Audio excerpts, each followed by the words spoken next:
Captain James Rodriguez stared out the observation window of the exploration ship Meridian. 3 months had passed since they left Earth on their mission to map the Kepler 442 system. The endless black of space stretched before them, dotted, with distant stars that looked like tiny diamonds against dark velvet. "Captain, we're receiving something unusual," called Lieutenant David Park from the communications station. His voice carried an edge of excitement that made everyone on the bridge look up from their work. James turned away from the window and walked over to Park's station. The young officer had been monitoring radio frequencies for weeks, hoping to find signs of intelligent life. So far, they had only detected natural cosmic radiation and the occasional burst from distant pulsars. "What kind of something?" James asked, leaning over Park's shoulder to look at the display screens. "It's artificial, sir.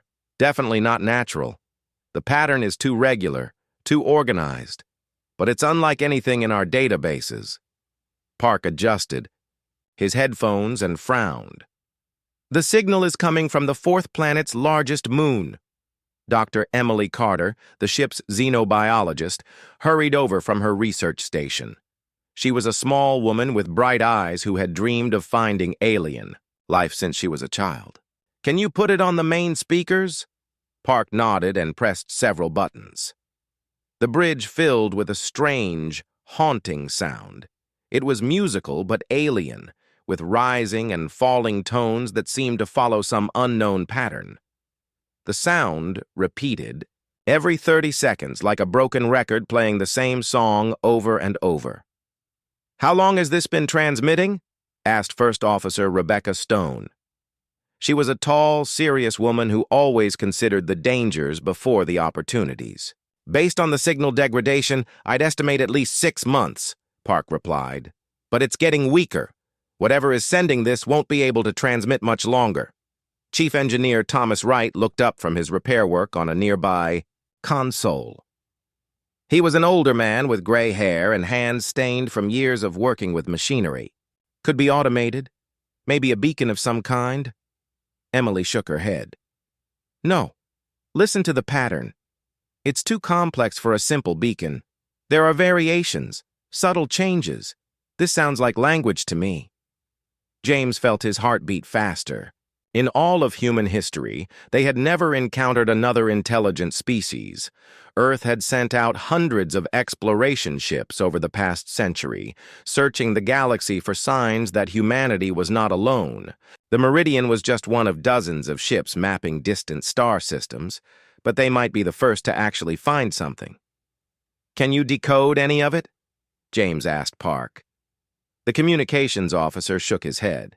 "I've tried running it through our language programs, but nothing matches. It's completely alien."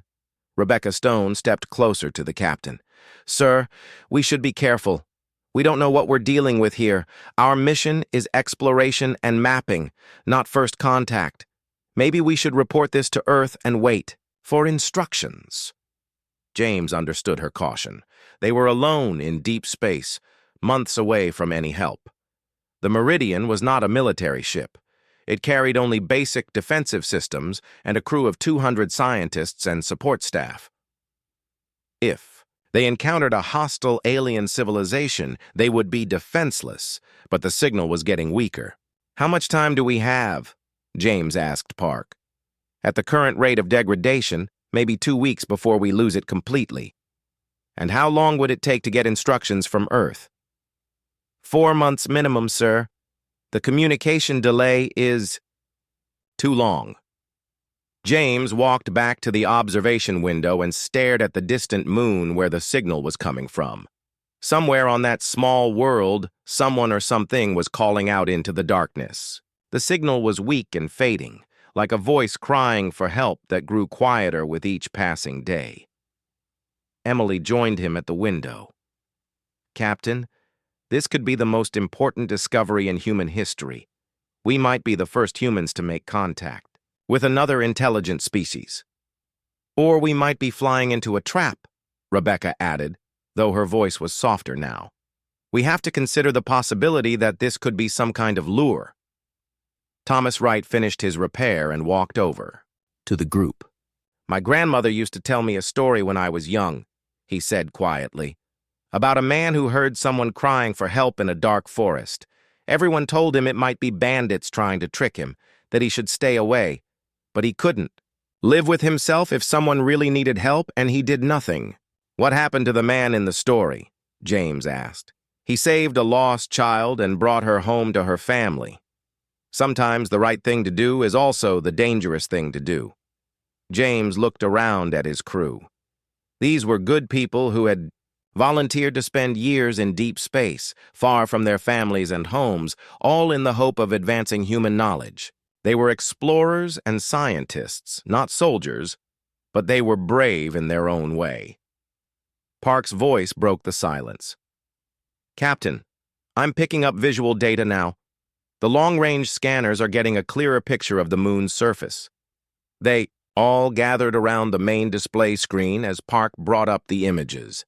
What they saw made them gasp in amazement. The moon's surface was covered with structures that were clearly artificial. Vast cities stretched across continents, with spires and domes that caught the light of the distant sun. But something was wrong with the cities. Many of the lights were flickering or dark entirely. Large sections appeared damaged or abandoned. And surrounding the main urban areas were what looked like massive refugee camps, with millions of small shelters spreading across the landscape like a disease. "My God," whispered Emily, "there are so many of them." The thermal scanners showed countless heat signatures moving around the camps. Millions of beings were gathered on that moon, and from the looks of their situation, they were in serious trouble. James made his decision. It was the kind of decision that changes everything, the kind that captains make when they choose between safety and duty, between caution and compassion. "Set course for the moon," he ordered. "We're going to investigate." Rebecca started to protest, but James held up his hand. "If someone needs help, we help them. That's what humans do. It's who we are." As the Meridian changed course toward the alien moon, none of them could imagine how completely this decision would change their lives, their understanding of the universe, and the future of both human and alien civilization. The distress signal continued its haunting call across the darkness of space, and for the first time in months, someone was finally answering. The Meridian entered orbit around the alien moon 2 days after Captain Rodriguez made his decision to investigate. What the crew saw through their telescopes and scanners left them speechless. The moon was dying, but it was dying slowly, like a patient in a hospital bed who knows the end is coming.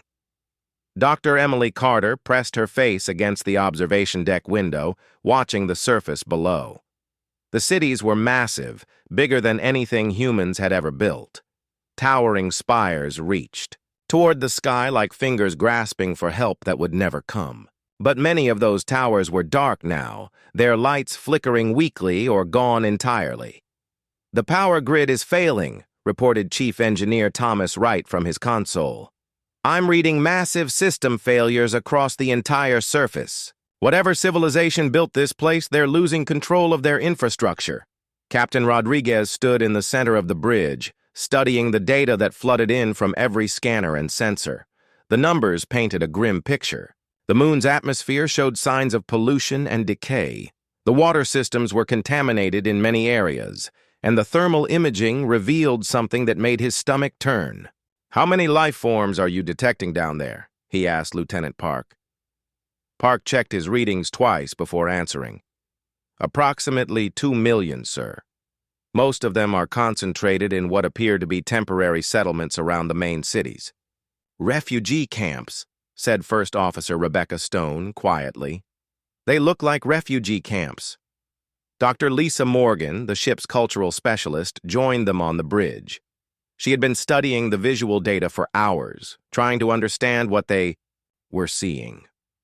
"The settlement patterns suggest a recent crisis," she said. "These camps weren't planned. They grew organically as people fled from somewhere else." Emily turned from the window. "We need to make contact. We need to let them know we're here and that we want to help." "Help with what?" Rebecca asked. "We don't even know what's wrong yet." "Look at those camps," Emily replied, pointing at the main display screen.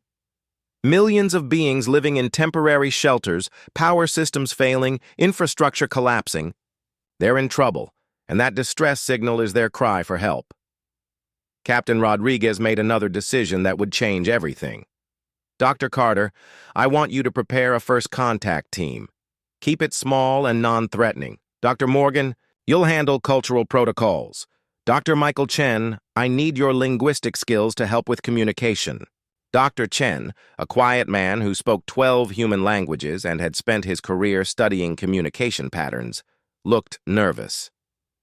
Sir, we have no idea how to communicate with them. Their language is completely alien. Then we'll start with basics, Rodriguez replied. Mathematics, pictures, simple concepts. Humans have always found ways to communicate when they needed to. The first contact team prepared carefully. They chose a landing site near one of the larger refugee camps, far enough away to avoid appearing threatening, but close enough to be noticed. The shuttle Endeavour carried the three-person team down through the moon's thin atmosphere. As they descended, Emily got her first close look at the aliens through the shuttle's cameras. They were tall, much taller than humans, with 4 arms, instead of 2. Their skin had a blue-gray color that seemed to shift in the light. Most remarkably, their large eyes seemed to hold an ancient sadness, as if they had seen too much suffering. They're beautiful, Emily whispered. The shuttle landed in a clear area about half a mile from the nearest camp. Within minutes, curious aliens began to approach. They moved gracefully despite their height, and Emily noticed that they seemed to communicate with each other through a combination of sounds and gestures made with their multiple arms. One alien approached closer than the others. It was smaller than most, though still taller than any human, and wore what appeared to be some kind of official clothing. When it was about 20 feet away, it stopped and made a series of complex gestures with all 4 arms. Dr. Chen stepped forward slowly, his hands raised in what he hoped was a peaceful gesture. He pointed to himself and said, "Human," clearly. Then he pointed to the alien and raised his hands in a questioning gesture. The alien tilted its large head, studying Chen carefully. Then it made a sound that was musical, but sad, like a song played, in a minor key. It pointed to itself with one of its 4 hands and made the sound again. I think that might be their name for themselves, Chen said quietly to his teammates. For the next 2 hours, the first contact team and the alien worked together to establish basic communication. They used simple drawings in the dirt, pointing at objects and repeating words and basic mathematical concepts. Slowly, very slowly, they began to understand each other. The alien, who the humans started calling Marcus because his real name was too complex for them to pronounce, was some kind of leader or official in the refugee camp. Through pictures and gestures, he began to tell them a story that broke their hearts. The aliens called themselves the Valdari. They had once lived on 3 different worlds in a nearby star system. Their civilization was old and advanced, with beautiful cities and sophisticated technology. But something had gone terribly wrong on their home planet. Marcus drew pictures in the dirt showing mining operations, deep holes in the ground, and then explosions and fire. The humans realized that the Valdari had stripped their homeworld of some crucial resource, causing an ecological disaster that made their planet uninhabitable. The survivors had fled to their other worlds, but those planets couldn't support the massive refugee population. Resources ran short, systems began to fail, and eventually all the survivors had gathered here on this moon, their last refuge. But even this moon was failing them. Marcus showed them more pictures, food-growing areas that were empty, water systems that were broken, power generators that were failing one by one. Through his gestures and expressions, he conveyed a timeline that chilled the humans to their bones. 2 months. Maybe less. In 2 months, the food would run out completely, the power systems would fail entirely, and 2 million Valdari would begin to die of starvation and exposure. Dr. Morgan watched Marcus as he told his story. What struck her most was not just the tragedy of his words, but his complete amazement that aliens had come to listen to him. Through careful questioning with pictures and gestures, she realized something profound. The Valdari had never conceived of help coming from another species. In their understanding of the universe, each race survived or failed on its own merits.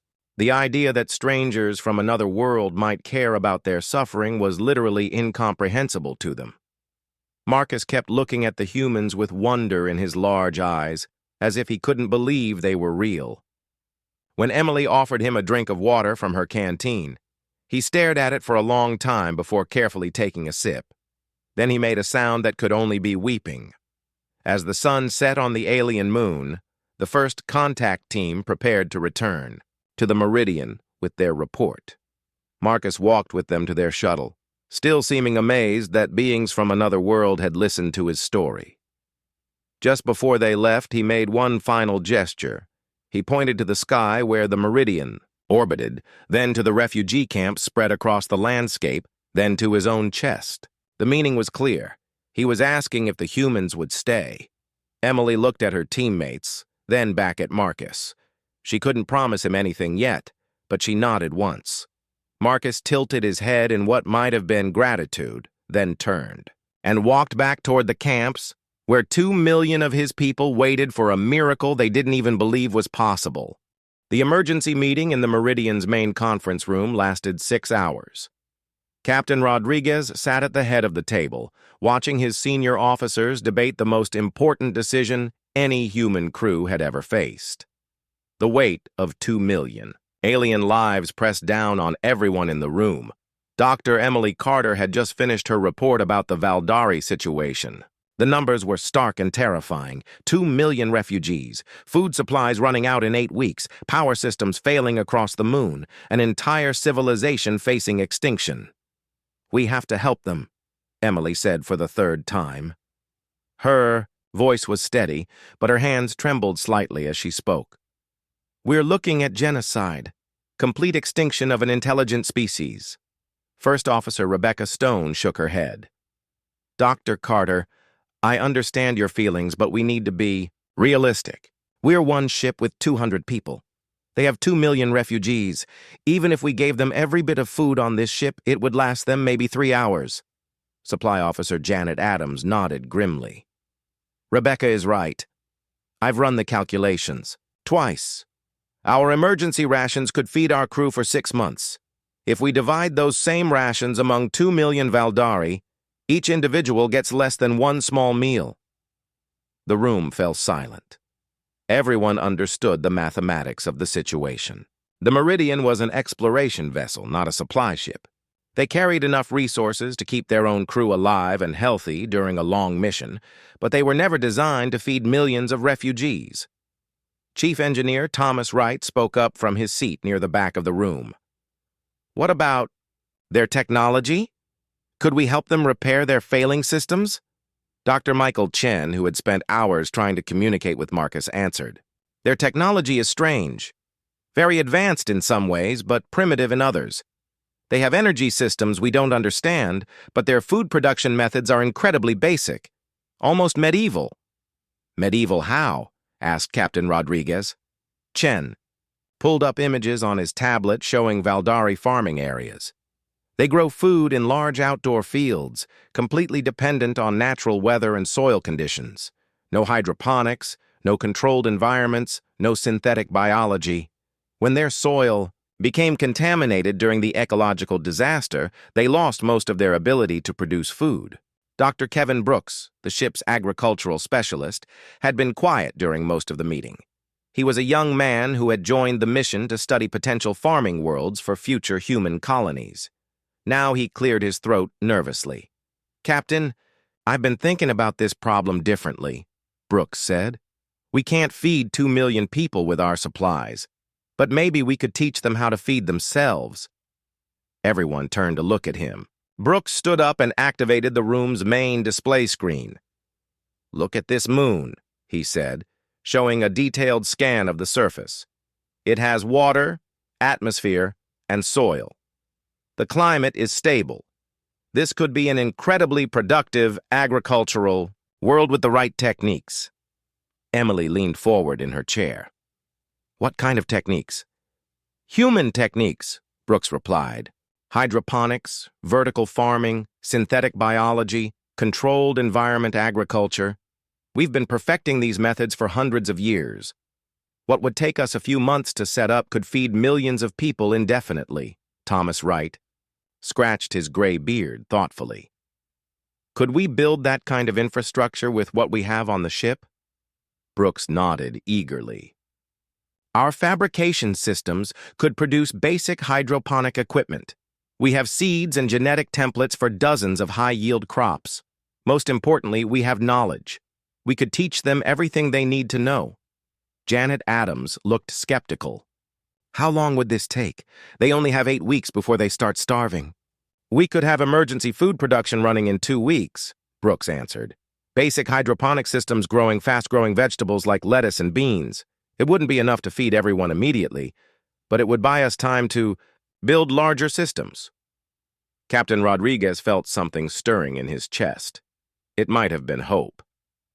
What would we need to do? Brooks had clearly been thinking about this for hours.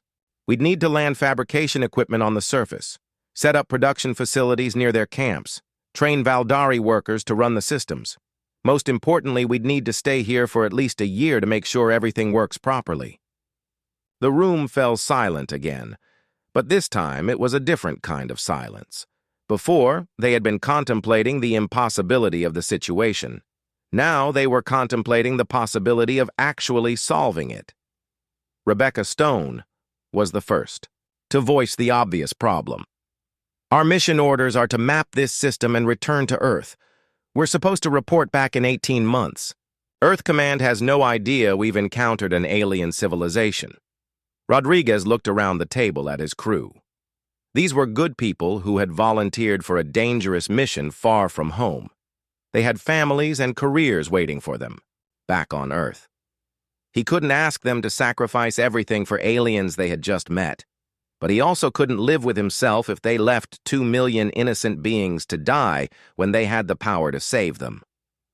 I want everyone to understand what we're talking about, Rodriguez said carefully. If we commit to this plan, we're essentially abandoning our original mission. We'll be using Federation resources and equipment for unauthorized purposes. Some of us might face court-martial when we eventually return to Earth. Dr. Wright chuckled softly. Captain, my wife always said I was too stubborn for my own good. I think she'd understand if I stayed here to help save an entire civilization. Emily nodded firmly. I became a xenobiologist because I wanted to study alien life. Well, here it is, and it needs our help. One by one, the senior officers voiced their agreement. Even Rebecca Stone, despite her concerns about protocol, admitted that she couldn't abandon the Valdari to their fate. Rodriguez made his decision. Dr. Brooks, I want you to start planning our agricultural intervention immediately. Thomas, begin preparing fabrication equipment for surface deployment. Dr. Carter, work with Dr. Chen to establish better communication with the Valdari leadership. We're going to need their cooperation for this to work. He paused and looked around the room one more time. I'm going to send a message to Earth Command explaining our situation and requesting permission to extend our mission. But that message will take 4 months to reach Earth and another 4 months for a reply. We can't wait that long. Rodriguez stood up, and everyone else followed. We're going to start helping the Valdari immediately. History will judge whether we made the right choice. As the meeting broke up and officers hurried to their tasks, Rodriguez remained in the conference room alone. Through the porthole, he could see the alien moon rotating slowly below them. Somewhere on that surface, Marcus was probably telling his people about the strange visitors from another world. Rodriguez wondered what Marcus would think when he learned that those visitors were planning to stay. The Valdari might not understand the concept of interspecies aid, but they were about to get their first lesson in human compassion. The captain activated his personal log and began recording. This is Captain James Rodriguez of the Exploration, Vessel Meridian. Today we encountered a dying alien civilization, and today we decided to save it. I don't know if we'll succeed, but I know we have to try. Because that's what humans do. When someone needs help, we help them. Outside, the alien. Moon continued its slow rotation, unaware that its fate had just changed forever. The first shuttle landed on the alien moon's surface at dawn, carrying equipment that would change everything. Dr. Kevin Brooks watched through the window as Valdari refugees gathered at a safe distance, their large eyes filled with curiosity and fear. They had never seen anything like the human landing craft before. Captain Rodriguez had chosen a location between two of the largest refugee camps for their first agricultural site. The area was flat and had access to underground water, perfect for the hydroponic systems they planned to build. But first, they had something more important to do. Chef Maria Santos stepped off the shuttle carrying large containers of prepared food. She was a cheerful woman who believed that the best way to show care for someone was to feed them well.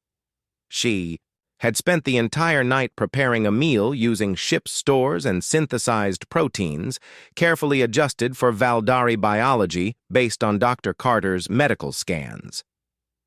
Marcus approached slowly, still amazed that the aliens had returned. Through the basic communication system Dr. Chen had developed using pictures and simple words, the humans had managed to explain that they wanted to help with food production. But Marcus didn't really understand what that meant. Dr. Emily Carter walked toward Marcus with her hands open, carrying a small plate of food. The meal looked simple but smelled wonderful, with rich scents that seemed to appeal to Valdari senses. She offered the plate to Marcus and made the gesture they had established for gift or free giving. Marcus stared at the food for a long time.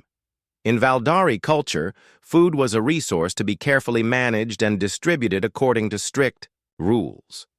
The idea of aliens offering food without asking for anything in return was so foreign that he struggled to understand it.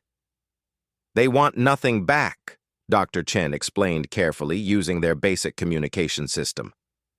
This is gift. Human way. Marcus looked confused. He made several gestures asking what the humans wanted in trade. When Chen kept repeating that it was freely given, Marcus began to make a sound that Dr. Carter recognized as crying. Tears, it seemed, were universal. Word spread through the refugee camps faster than anyone expected.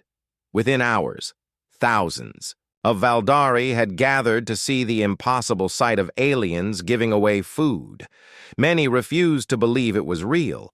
Others stood in stunned silence, trying to understand what kind of beings would share their resources with strangers. Chef Santos and her team set up serving stations and began distributing food to anyone who wanted it. They had enough prepared meals to feed several thousand Valdari, and watching the refugees eat brought tears to human eyes as well.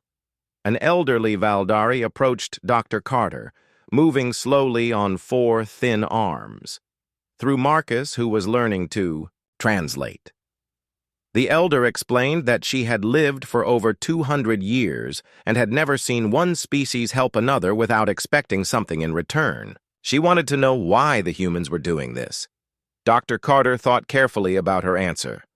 Finally, she had Chen translate a simple message. Because you are hungry, and we have food. Because you need help, and we can help. The elder stared at Carter for a long time, then made a complex gesture with all 4 arms that Marcus explained meant deep respect and wonder. While the feeding continued, Dr. Brooks began setting up the first hydroponic demonstration unit.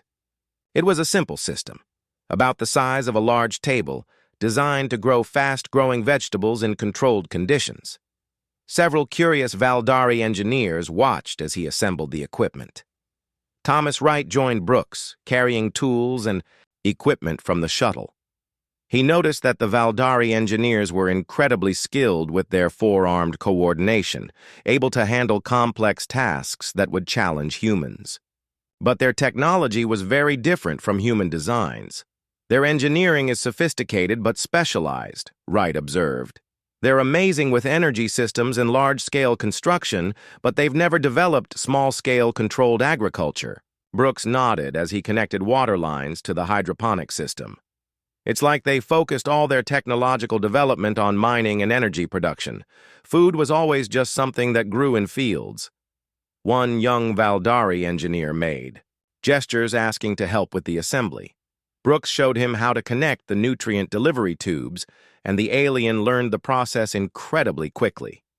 Soon, several Valdari were helping to build their first hydroponic garden. Dr. Morgan watched the interaction between humans and Valdari with fascination. As a cultural specialist, she was documenting something unprecedented in galactic history. Two completely different species were working together, sharing knowledge and resources without any formal agreements or trade arrangements. "This is changing their entire worldview," she told Captain Rodriguez over the radio. "The Valdari have a very rigid social structure based on resource scarcity and competition. The idea of cooperation between different groups, especially different species, is revolutionary to them." Marcus had become the informal liaison between the humans and Valdari leadership. He spent hours each day learning human words and teaching Valdari concepts to the translator team. Through him, Dr. Carter learned more about Valdari society and their current crisis. The Valdari had once been a proud civilization, controlling 3 star systems. Their technology was based on extracting a rare mineral that powered their cities and ships. But they had strip-mined their homeworld so completely that the planet's ecosystem collapsed. Toxic storms destroyed their agriculture, poisoned their water, and made the world uninhabitable. The survivors fled to their colony worlds, but those planets couldn't support millions of refugees. Food shortages led to social unrest, then to system-wide collapse. The moon where they now lived was their last refuge, but it was never meant to support so many people. Marcus explained that many Valdari had lost hope entirely. They believed their civilization was doomed and that extinction was inevitable. The arrival of humans offering help was so unexpected that some Valdari thought it might be a hallucination brought on by starvation. As the first day of human intervention ended, something remarkable happened.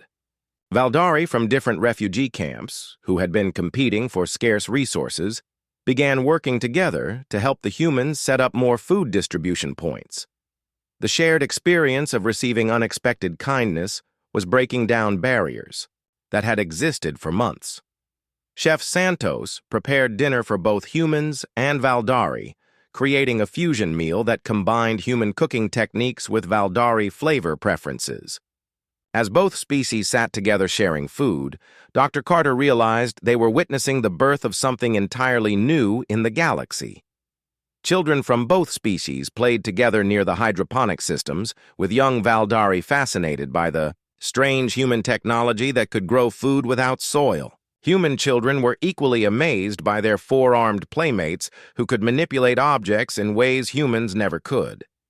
Captain Rodriguez joined the dinner gathering as the alien sun set behind them. Marcus sat beside him, still seeming amazed that this was really happening. Through their improving communication, Marcus asked a question that would haunt Rodriguez for years to come. Why do humans help strangers? Rodriguez thought about his answer for a long time. Finally, he had Dr. Chen translate his response. Because strangers are just friends we haven't met yet, and friends help friends. Marcus made the Valdari gesture for profound understanding, then looked up at the stars where the meridian orbited above them. Tomorrow, the real work would begin. 3 months after the first hydroponic system started producing food, the transformation of the Valdari refugee camps was nothing short of miraculous. Dr. Kevin Brooks stood in what had once been an empty field, now filled with rows of growing towers that stretched toward the alien sky. Green plants cascaded down from every level, heavy with vegetables that would have seemed impossible just a few months ago. Marcus walked beside him, no longer the desperate refugee leader he had been when they first met. He had learned enough. human language to hold basic conversations, and his 4 arms moved confidently as he checked the nutrient levels in the growing systems. The Valdari had proven to be incredibly fast learners once they understood the basic principles. The northern camp systems are producing 30% more food than we calculated, Marcus reported in his careful English. Your vertical farming methods work even better in our lower gravity than on Earth. Brooks smiled as he watched a group of Valdari children tending to a small garden section that had been set aside for their learning project. The children's natural 4-armed coordination made them surprisingly good at managing multiple plants simultaneously. Your people have natural talents we never anticipated. We're learning as much from you as you're learning from us, Dr. Emily. Carter approached them carrying a data tablet filled with reports that would have seemed like science fiction just months ago. The biological and social changes happening on the moon were unprecedented in recorded galactic history. The nutrition levels in the camps have improved dramatically, she reported. Malnutrition has been eliminated entirely in the areas where our joint systems are operating, but the social changes are even more remarkable.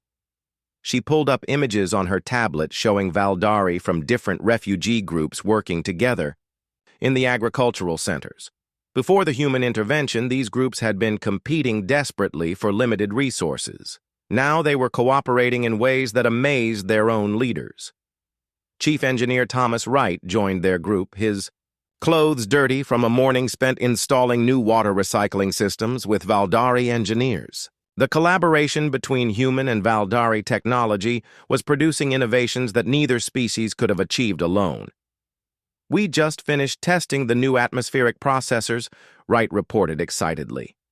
By combining human environmental control systems with Valdari energy efficiency technology, we've created something that works better than either of our original designs. Marcus made a gesture of pride mixed with amazement. My people are saying that the humans have brought magic to our world. Not just the growing systems, but the idea that different groups can work together instead of competing. Dr. Lisa Morgan, who had been documenting the cultural changes, looked up from her notes. Marcus, can you explain more about how your society worked before the crisis? Marcus thought carefully about his words. His English had improved dramatically, but some concepts were still difficult to translate. Valdari society was based on what you might call resource guilds, mining guilds, energy guilds, each protecting their own knowledge and competing with others. The idea of sharing knowledge freely between groups was not done. And now? Emily asked. Now we have food cooperatives that include members from different camps, different original planets, even different social levels. Your human way of teaching anyone who wants to learn has changed how we think about knowledge itself. Captain Rodriguez arrived at the agricultural site just as the group was discussing these changes. He had spent the morning in communication with Earth, finally receiving a response to his messages explaining the situation. The news was mixed, but better than he had feared. Earth Command has approved our extended mission, he announced. They're sending a proper diplomatic and aid mission, but it won't arrive for another 8 months. Until then, we're authorized to continue our current operations. The relief on everyone's faces was obvious. They had all been worried about the possibility of being ordered to abandon the project before it was complete. Wright wiped his hands on a cloth and grinned. 8 more months should be enough to get all the major systems running independently. The Valdari are fast learners. Marcus made a sound that the humans had learned was Valdari laughter. We learn fast because we must learn fast, but also because human teaching methods are very different from Valdari methods. How so? Rodriguez asked. Valdari learning was always hierarchical. Masters taught apprentices, but only within the same guild, and only after many years of proving worthiness. Humans teach anyone who wants to learn immediately, without requirements. This is revolutionary for us. Dr. Carter smiled as she watched a group of elderly Valdari working alongside human technicians to calibrate nutrient systems. It's remarkable how quickly the cultural barriers broke down once we started working together on practical problems. Chef Maria Santos approached the group carrying samples of the latest experimental foods they had been developing. She had been working with Valdari cooks to create fusion cuisines that combined human techniques with Valdari ingredients and preferences. "Taste this," she said, offering small portions to everyone. "We've been experimenting with traditional Valdari spices in human-style bread. The bread was delicious, with complex flavors that seemed to satisfy both human and Valdari palates." Marcus ate his portion slowly, savoring each bite. "This represents something my people never imagined," he said quietly. "Food created by two species working together, combining knowledge and traditions. Before you came, we thought each species must survive alone, or not survive at all." Rodriguez felt a deep satisfaction as he looked around the thriving agricultural site. But he also felt the weight of responsibility. Word of the human intervention had spread beyond this moon to other Valdari settlements throughout space. Refugee ships were arriving weekly, bringing Valdari from distant planets who had heard impossible stories about aliens who helped without asking for anything in return. "Marcus, we're going to need to expand operations again," Rodriguez said. "How many more refugees are expected to arrive?"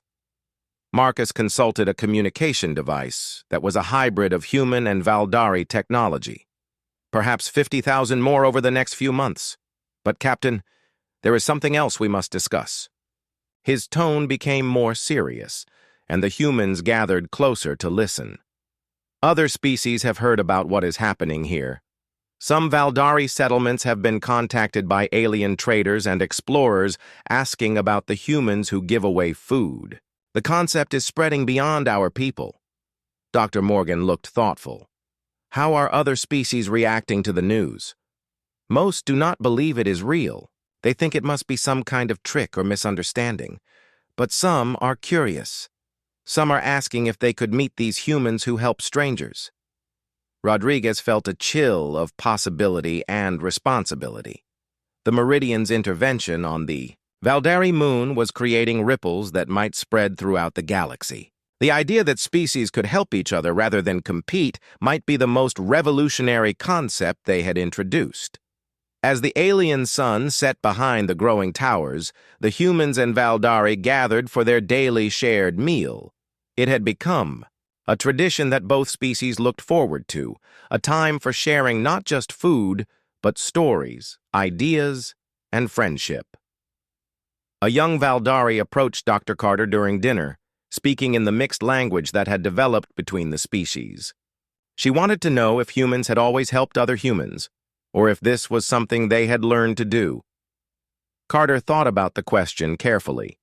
Human history was full of conflict and competition, but it was also full of cooperation and mutual aid. "Humans help each other because we learn that we are stronger together than apart," she finally answered.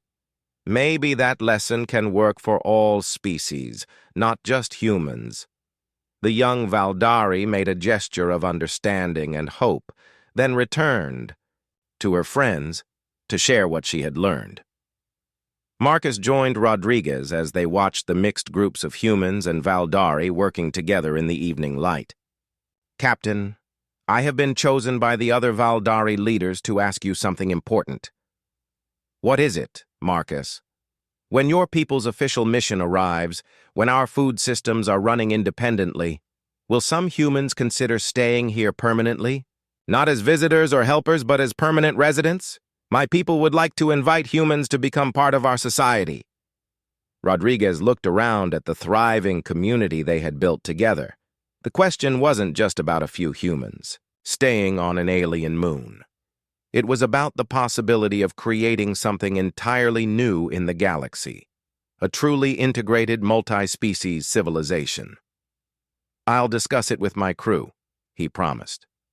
"But Marcus, I think some of us would be honored to stay." As the stars appeared in the alien sky, both species worked together preparing for another day of growth, learning, and cooperation.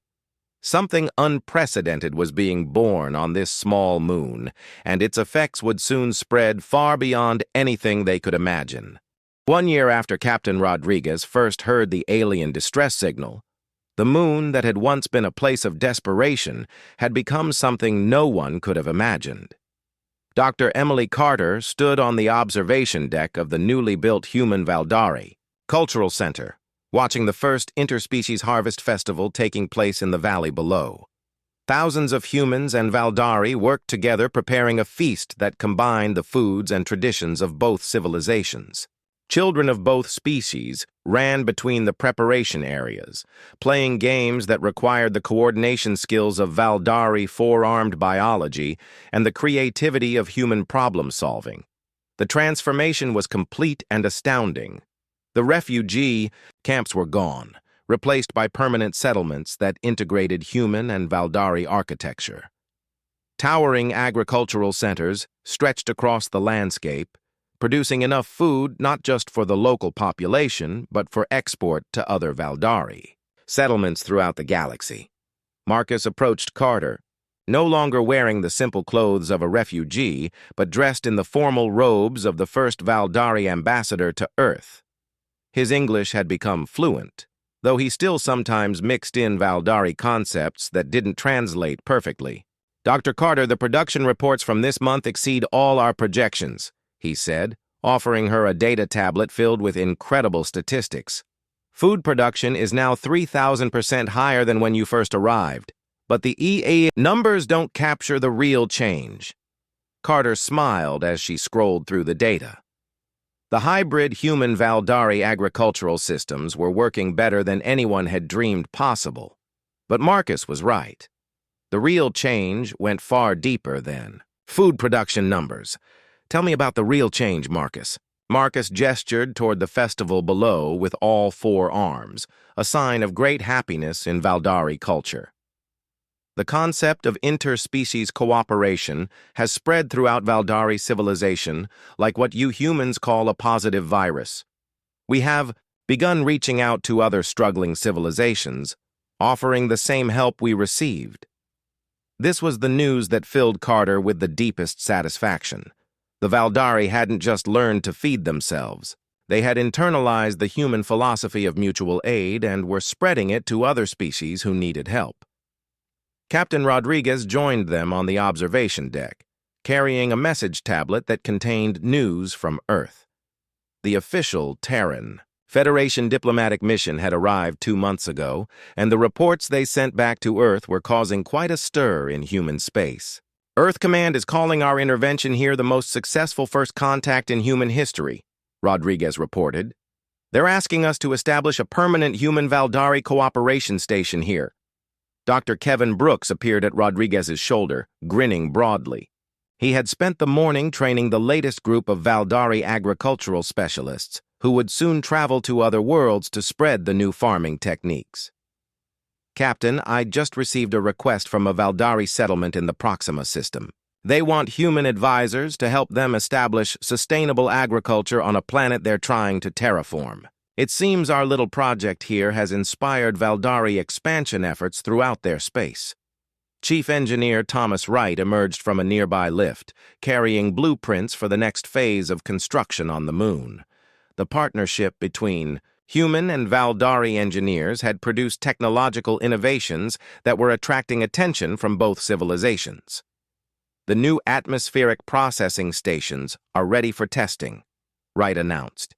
"If they work as designed, we'll be able to make marginal worlds fully habitable in a fraction of the time either of our species could manage alone." Carter felt a deep sense of accomplishment as she looked around at her colleagues.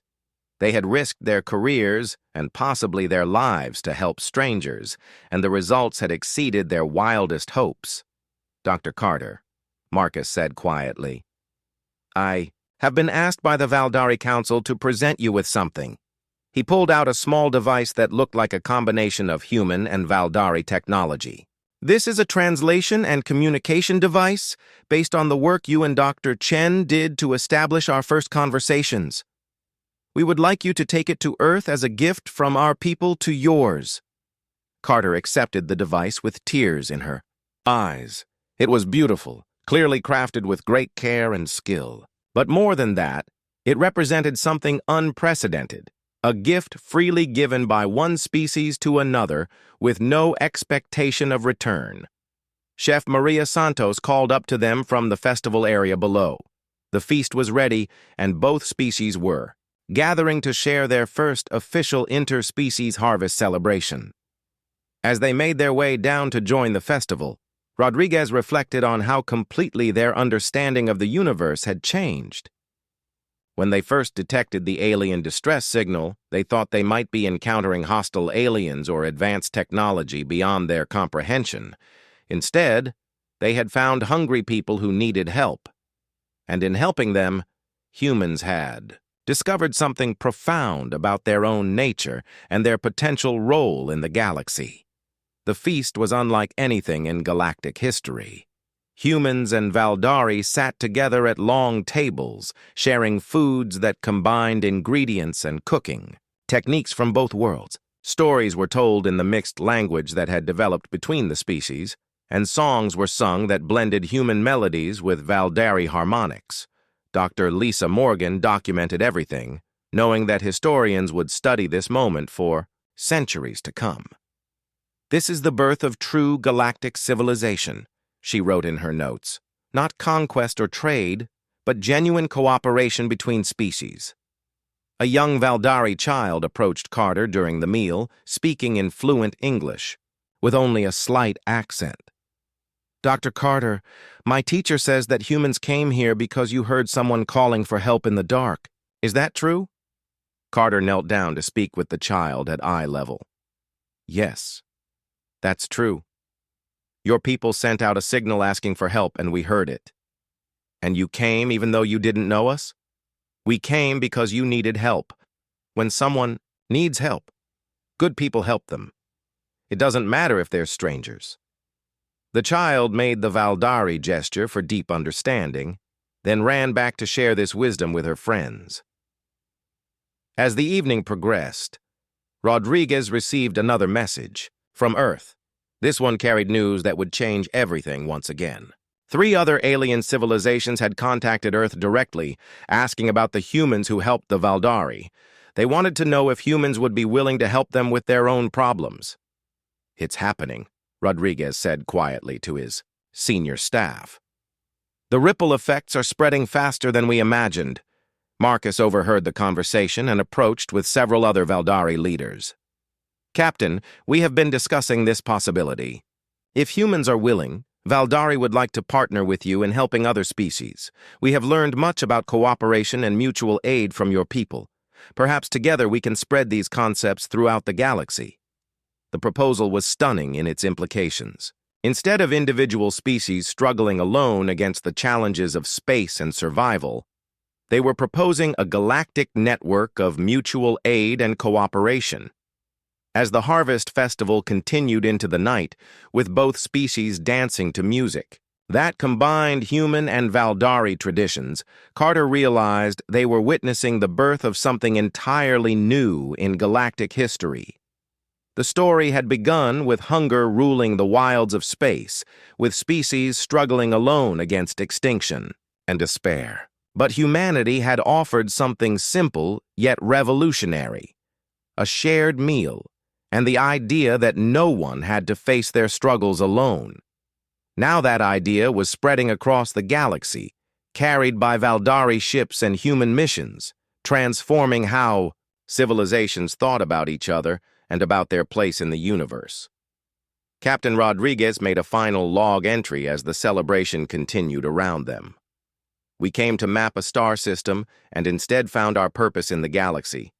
Humanity's greatest gift to the cosmos isn't our technology or our military strength. It's our understanding that when someone is hungry, you feed them.